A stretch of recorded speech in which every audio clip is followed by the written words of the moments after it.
Hello guys, welcome back to the channel and welcome back to elite wrestling. तो guys हमेशा की तरह ही आज भी हम AEW कंपनी के बहुत ही बड़े और बहुत सारे अपडेट्स के बारे में बात करने वाले हैं। और गाइज आज इस वीडियो के अंदर हम जानने वाले हैं कि फाइनली CM पंक किस तरीके से AEW कंपनी अंदर अपना रिटर्न हिंट कर रहे हैं और हमें किस तरीके से CM पंक काफी जल्दी AEW कंपनी अंदर अपना कमबैक करते हुए दिखाई दे सकते हैं। जिसके साथ ही हम जानने वाले हैं न्यू जापान प्रो रेसलिंग का रेसल किंगडम 17 पे-पर-व्यू खत्म होने के बाद रेसल किंगडम 17 के ऊपर क्या क्या हुआ, रेसल किंगडम 17 के रिकॉर्ड्स क्या रहे, ओमेगा और ऑस्प्रे के मैच की रेटिंग क्या रही, इन दोनों की अपने मैच के बाद हालत कैसी है और किस तरीके से केनी ओमेगा और काजुशिका ओकाडा इतने बड़े राइवल एक टीम के अंदर आए। तो ये सब बातें जानने के लिए ये वीडियो एकदम आखिर तक देखना और ऐसे ही AEW कंपनी से रिलेटेड हर एक न्यूज, रूमर और अपडेट और AEW कंपनी के हर एक शो का रिव्यू पाने के लिए हमारे चैनल को सब्सक्राइब करना मत भूलना। पर गाइस अब ज्यादा देर न लगाते हुए चलिए वीडियो शुरू करते हैं और जरा बात करते हैं न्यू जापान प्रो रेसलिंग के रेसल किंगडम 17 की और जानते हैं कि न्यू जापान प्रो रेसलिंग का रेसल किंगडम 17 पे-पर-व्यू खत्म होने के बाद इस पे-पर-व्यू से रिलेटेड कौन से बड़े बड़े अपडेट्स सामने आ रहे हैं।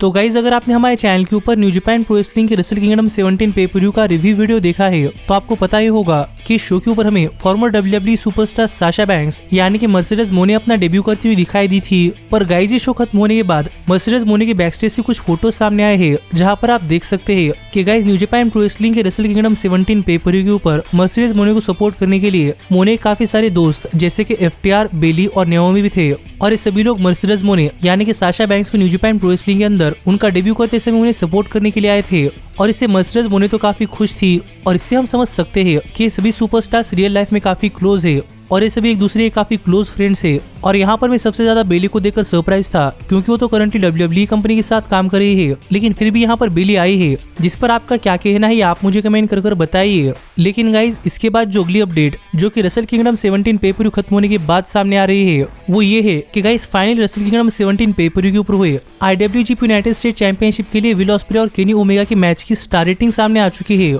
और गाइज मैंने आपसे कहा था कि यहाँ पर केनी ओमेगा और विल ऑस्प्रे के बीच में जो मैच हुआ है वो मैच देखकर मुझे लगता है कि ये मैच डेफिनेटली 5 स्टार की रेटिंग क्रॉस कर सकता है और यहाँ पर बिल्कुल हुआ भी कुछ वैसा ही है क्योंकि फाइनली इस मैच की स्टार रेटिंग सामने आई है और गाइज यहाँ पर मैटजर की तरफ से इस मैच को मिले पूरी की पूरी 6.25 स्टार्स, जिससे कि आप समझ सकते हैं कि केनी ओमेगा और विल ऑस्प्रे के बीच का ये मैच एक काफी बढ़िया मैच रहा है और मुझे तो ये मैच काफी पसंद आया है। और अगर आप ये पूरा का पूरा मैच देखना चाहते हैं तो आप ऊपर आए हुए कार्ड के ऊपर क्लिक कर आप हमारे चैनल के एप्लीकेशन के ऊपर जाकर वहां से इस मैच के पार्ट 1 और पार्ट 2 देख सकते हैं। और मैं तो आपको रिकमेंड करूंगा कि आप ये मैच डेफिनेटली देखें क्योंकि ये मैच सच में काफी बढ़िया मैच है और ऐसे मैचेस कभी कभार ही होते हैं जो कि आपको देखने को मिलते हैं। और आप भी मुझे कमेंट कर बताइए किस पर आपका क्या कहना है। पर गाइस केनी ओमेगा और विल ऑस्प्रे का ये मैच खत्म होने के बाद हाल ही में विल ऑस्प्रे ने अपने सोशल मीडिया हैंडल्स के ऊपर काफी सारे फोटो शेयर किए हैं जहां पर हम देख सकते हैं कि ओमेगा के खिलाफ मैच खत्म होने के बाद यहाँ पर विल ऑस्प्रे की हालत काफी खराब है और यहाँ पर विल ऑस्प्रे की पूरी बॉडी के ऊपर काफी सारे घाव के निशान है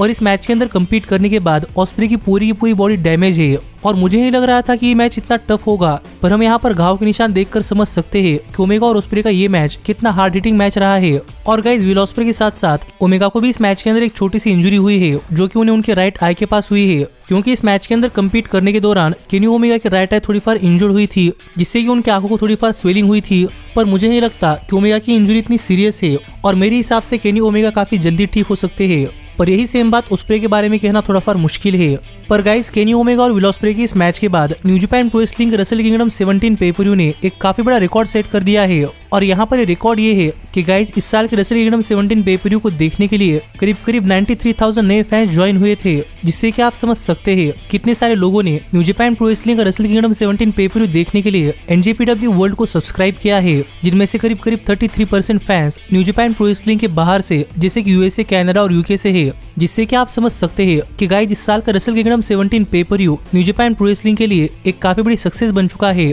क्योंकि प्रोबेबली इस साल के रेसल किंगडम 17 पे-पर-व्यू ने करीब मिलियंस के अंदर कमाई की है और ये न्यू जापान प्रो रेसलिंग के लिए काफी बढ़िया बात है। और प्रोबेबली इस साल के रेसल किंगडम पे-पर-व्यू ने पिछले 50 साल के रेसल किंगडम पे-पर-व्यूज के बाय रिकॉर्ड्स को तोड़ दिया है और ये कंफर्म हो चुका है कि रेसल किंगडम 17 पे-पर-व्यू एक कमर्शियल सक्सेस था। जिस पर आपका क्या कहना है आप मुझे कमेंट कर बताइए। लेकिन गाइस रेसल किंगडम 17 पे-पर-व्यू खत्म होने के बाद हमेशा की तरह न्यू जापान प्रो रेसलिंग ने अपनी एक प्रेस कॉन्फ्रेंस ली और इस प्रेस कॉन्फ्रेंस के अंदर काफी सारे रिपोर्टर्स ने ओमेगा और ऑस्प्रे से काफी सारे सवाल पूछे जो सवाल तो मुझे समझ नहीं आए। पर यहाँ पर बात करते हुए विल ऑस्प्रे ने कहा कि ओस्प्रे ने पिछले 3 सालों के अंदर रेसलिंग बिजनेस के लिए अपनी हर एक चीज दी है, पर इस सब की बात भी फाइनली पॉइंट क्या है, विल ओस्प्रे आखिरकार हार ही चुके हैं और अब ओस्प्रे के पास और सैक्रिफाइस करने के लिए और कुछ नहीं है और ओस्प्रे को नहीं पता कि आगे चलकर ओस्प्रे क्या करने वाले हैं। और ये बातें कहकर ओस्प्रे यहाँ पर रो रहे थे, जिससे कि आप समझ सकते हैं कि ओस्प्रे उनके करियर का कितना बड़ा मैच हार चुके हैं। लेकिन यहीं पर बात करते हुए फाइनली ओस्प्रे ने कहा कि ओस्प्रे फिर एक बार 1 साल के लिए ये सब चीजें टर्न अराउंड करने का ट्राई करने वाले हैं और अगर इस 1 साल के अंदर ओस्प्रे कुछ नहीं कर पाएंगे तो probably Ospreay New Japan pro wrestling के अंदर भी नहीं रहेंगे। जो बातें यहाँ पर विल ओस्प्रे ने कही और ये बातें कहकर ओस्प्रे यहाँ चले गए और यहीं पर बात करते हुए केनी ओमेगा ने कहा कि ओमेगा और ओस्प्रे काफी अच्छे फ्रेंड्स बन सकते थे, पर ओस्प्रे ने केनी ओमेगा से कम्पीट करने का सोचा और इसीलिए ओस्प्रे आज हारे है और केनी ओमेगा चैंपियन है और ओमेगा को कुछ फर्क नहीं पड़ता कि ओस्प्रे तैयार है या नहीं, पर हर बार ओस्प्रे और ओमेगा के बीच की स्टोरी यही रहने वाली है कि ओमेगा ही जीतने वाले है। जो बातें यहाँ पर केनी ओमेगा ने कही, जिससे कि आप समझ सकते हैं कि प्रोबेबली इन दोनों सुपरस्टार्स के बीच की स्टोरी अब भी खत्म नहीं हुई और शायद हमें आगे भी इन दोनों सुपरस्टार्स के बीच में एक मैच देखने को मिल सकता है, जिसके बारे में आपका क्या कहना है आप मुझे कमेंट कर बताइए। लेकिन गाइस अगर इन दोनों सुपरस्टार्स के बीच में एक रीमैच होता है तो मैं तो वो मैच डेफिनेटली देखना चाहूंगा, पर देखना पड़ेगा कि वो कब होता है। पर यहीं पर रेसलिंग किंगडम 17 पे-पर-व्यू खत्म होने के बाद न्यू जापान प्रो रेसलिंग के अंदर एक और काफी बड़ी चीज हुई है कि गाइस केनी ओमेगा ने अपने काफी पुराने राइवल यानी काजुशिका ओकाडा के साथ एक टैग टीम के अंदर काम किया है और गाइस ये रेसलिंग किंगडम 17 पे-पर-व्यू के बाद न्यू जापान प्रो रेसलिंग के एक वीकली शो के ऊपर हुआ है, जहां पर हमें विल ओस्प्रे की टीम यानी कि यूनाइटेड एम्पायर का एक टैग टीम मैच देखने को मिलने वाला था, पर उनके अपोनेंट्स अब तक रिवील नहीं हुए थे और सरप्राइजिंगली यहाँ पर उनके अपोनेंट्स कोई और नहीं बल्कि काजुशिका ओकाडा और केनी ओमेगा थे, जो कि इससे पहले न्यू जापान प्रो रेसलिंग के अंदर एक दूसरे के काफी बड़े राइवल रह चुके हैं और इन दोनों की rivalry new Japan pro wrestling की सबसे बड़ी राइवलरी है और आज तक का प्रो रेसलिंग इंडस्ट्री का सबसे हाईएस्ट रेटेड मैच भी इन दोनों सुपरस्टार्स के बीच में ही है। पर इतनी बड़ी हिस्ट्री भुलाकर फाइनली हमें एक दिन के लिए केनी ओमेगा और ओकाडा एक साथ एक टैग टीम के अंदर देखने को मिले थे, जो देखने के लिए काफी मजा आ रहा था और यहाँ पर यूनाइटेड एम्पायर को इस मैच के अंदर हराकर ओमेगा और ओकाडा ने अपना ये मैच भी जीत लिया है, जो मैच सच में काफी बढ़िया मैच था। लेकिन मैं आपको फिर एक बार बताना चाहूंगा कि मैं इसके बारे में ज्यादा बात नहीं करने वाला, क्योंकि यार New Japan pro wrestling strike दे देती है और मुझे अपने चैनल के ऊपर एक और स्ट्राइक नहीं चाहिए। इसलिए अब हम finally new Japan pro wrestling updates को खत्म करते हैं और आप भी मुझे कमेंट कर बताइए कि इन सब चीजों के बारे में आपका क्या कहना है। लेकिन अब हम आगे बढ़ते हैं और बात करते हैं हमारे सबसे बड़े अपडेट की और जानते हैं कि क्या हमें सीएम पंक काफी जल्दी AEW कंपनी अंदर अपना रिटर्न करते हुए दिखाई देने वाले हैं या नहीं, क्योंकि सीएम पंक ने तो इस बात की हिंट्स देने स्टार्ट कर दिए हैं। और गाइज अगर आप सीएम पंक को फॉलो कर रहे हैं तो मुझे लगता है कि आपको सीएम पंक और AEW कंपनी के बीच की पूरी कहानी पता है और करंटली सीएम पंक सस्पेंड है, इसलिए वो AEW कंपनी के शोज के ऊपर नहीं आ रहे, लेकिन वो स्टिल AEW कंपनी के साथ अंडर कॉन्ट्रैक्ट है और कई सारे सोर्सेस तो हमें कह रहे थे कि शायद सीएम पंक आज के बाद कभी भी AEW कंपनी के शोज के ऊपर वापस नहीं आएंगे। पर हाल ही में पंक ने कुछ ऐसा कर दिया है जो देखकर ऐसा लग रहा है कि शायद हमें सीएम पंक काफी जल्दी AEW कंपनी अंदर अपना कमबैक करते हुए दिखाई दे सकते हैं, क्योंकि इस बार हिंट्स खुद सीएम पंक की तरफ से आई है। और यहाँ पर सबसे पहली हिंट तो ये थी कि गाइस हाल ही में सीएम पंक ने अपने सोशल मीडिया हैंडल्स के ऊपर अपने AEW कंपनी के अंदर के कुछ स्टैट्स रिवील किए, जहाँ पर आप देख सकते हैं कि यहाँ पर सीएम पंक ही दिखा रहे हैं कि AEW कंपनी के साल 2022 की most watched video CM Punk की रिटर्न की है और ये दिखाकर सीएम पंक ये बताना चाहते हैं कि सीएम पंक AEW कंपनी के लिए ड्रॉ है, जो तो हुई पहली हिंट। लेकिन गाइस सीएम पंक अपनी इंजरी के बाद अब अपनी रिकवरी करने के लिए फाइनली जिम के अंदर भी जा चुके हैं, क्योंकि हाल ही में सीएम पंक ने अपने सोशल मीडिया हैंडल्स के ऊपर ये स्टोरी शेयर की, जहां पर आप देख सकते हैं कि पंक फाइनली जिम के अंदर जा चुके हैं।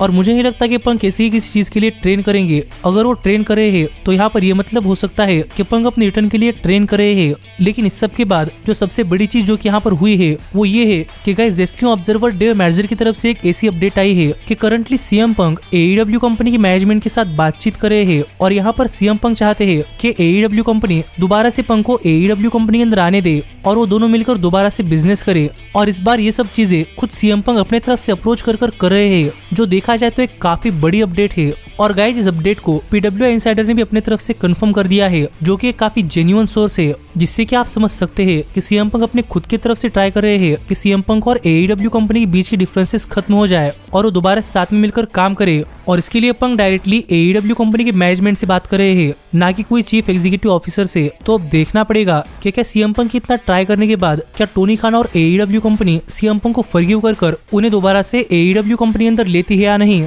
पर मेरे हिसाब से AEW कंपनी को CM पंक को माफ कर देना चाहिए, क्योंकि अगर CM पंक वापस आए तो ये AEW कंपनी के लिए बिजनेस वाइज एक काफी बड़ी चीज हो सकती है। और मुझे नहीं लगता कि पंक के वापस आने के बाद कोई उस बैकस्टेज इंसिडेंट को भी याद रखेगा, क्योंकि आज के रेसलिंग इंडस्ट्री के अंदर लोग काफी जल्दी बातें भूल जाते हैं। इसलिए गाइज मैं तो चाहता हूँ कि CM पंक की वापसी जरूर होनी चाहिए, पर सिर्फ एक कंडीशन के ऊपर। आज के बाद पंक वैसे कोई हरकत AEW कंपनी के अंदर नहीं करेंगे जो कि उन्होंने ऑल आउट पेपर के अंदर की थी। तो अब देखना पड़ेगा कि इन दोनों पार्टीज के बीच में क्या होता है। और आप भी मुझे कमेंट कर बताइए कि आपके हिसाब से पंक वापस आने चाहिए या नहीं। पर ऐसे ही AEW कंपनी से रिलेटेड हर एक न्यूज, रूमर और अपडेट और AEW कंपनी के हर एक शो का रिव्यू पाने के लिए हमारे चैनल को सब्सक्राइब करना मत भूलना। लेकिन गाइज अब मैं मिलता हूँ आपसे अगली वीडियो के अंदर, पर तब तक stay healthy, stay happy and keep watching elite wrestling. Hey, did you like that video? Click the screen for more. And where do you think you're going? Check out our official merchandise page and to support the entire cast. And thanks so much for being the elite. The elite. The elite. What, Nick, you're not going to sing it all with me this time?